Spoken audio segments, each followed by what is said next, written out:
యాదాద్రి భువనగిరి జిల్లా రామన్నపేట మండలంలో ముఖ్య కార్యకర్తల సమావేశంలో జేపీ ఫంక్షన్ హాల్లో నిర్వహించారు. ఈ కార్యక్రమానికి ముఖ్య అతిథిగా నకరికల్ ఎమ్మెల్యే వేముల వీరేశం హాజరయ్యారు. అనంతరం ఎమ్మెల్యే వేముల వీరేశం మాట్లాడుతూ కాంగ్రెస్ పార్టీ కార్యకర్తలను కంటికి రెప్పలా కాపాడుకుంటారని, రేపు జరగబోయే పార్లమెంట్ ఎలక్షన్స్ లో భువనగిరి పార్లమెంట్ అభ్యర్థి శ్యామల కిరణ్ కుమార్ రెడ్డిని అత్యధిక మెజార్టీతో గెలిపించాలని కోరారు. కాంగ్రెస్ పార్టీ కుటుంబ సభ్యులందరికీ పేరు పేరున శిరస్సు వంచి పాత్రికేయులందరికీ నమస్కారాలు తెలియజేస్తూ, ఈరోజు ఒక శుభదినంతో ఈ మండలంలో మళ్ళీ మన ఎన్నికల జైత్రయాత్రని ప్రారంభించబోతా ఉన్నాం. మీరు మండల పరిషత్తులో ఏ సమస్య ఉన్నా, ఏ పనున్నా వెళ్ళి పని చేసుకోవాలని అంటే అక్కడ మనకు ఒక జడ్పీటీసీ ఉన్నాడు తప్ప ఎంపీపీ మనకు లేదు. ఎంపీపీ మనకు లేదు కాబట్టి ఆ ఆఫీస్కు పోయేసి 1 నిమిషం 2 నిమిషాలు కూర్చొని మన పని చేయించుకునేటువంటి ఒక పరిస్థితి లేకుండే.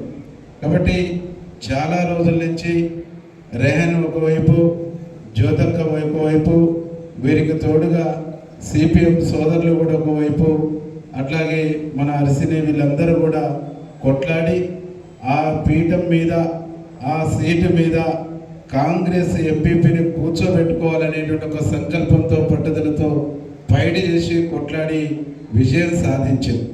అవిశ్వాసం పెట్టిన మన వాళ్ళు అవిశ్వాసం పెట్టిన తర్వాత అవిశ్వాసం ఎదుర్కొని పరిస్థితి కూడా లేక పారిపోయి సీటు వదిలిపెట్టిపోయినటువంటి ఒక పరిస్థితిని కూడా మనం చూసినాం.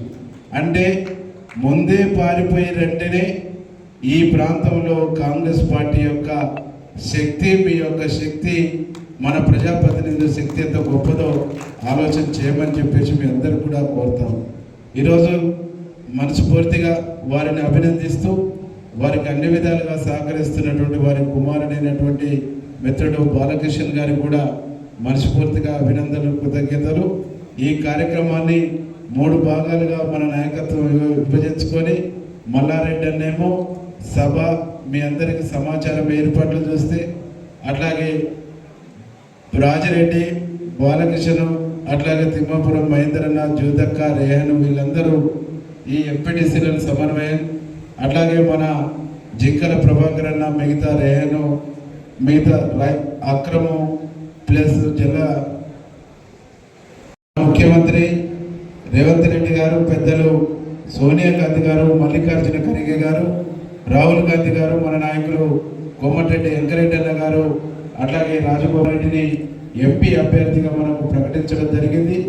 ఇన్ఛార్జిగా కూడా పార్లమెంటుకు రాజగోపాల్ అన్న గారు ఉన్నారు. రేపు ఈ మండలం నుంచి నాకు ఏదైతే మెజార్టీ ఇచ్చారో అంతకు మంచి మెజార్టీ ఇచ్చేటువంటి ఒక బాధ్యతను మీరందరూ తీసుకోవాలని చెప్పేసి కూడా మీ అందరూ కూడా మనసు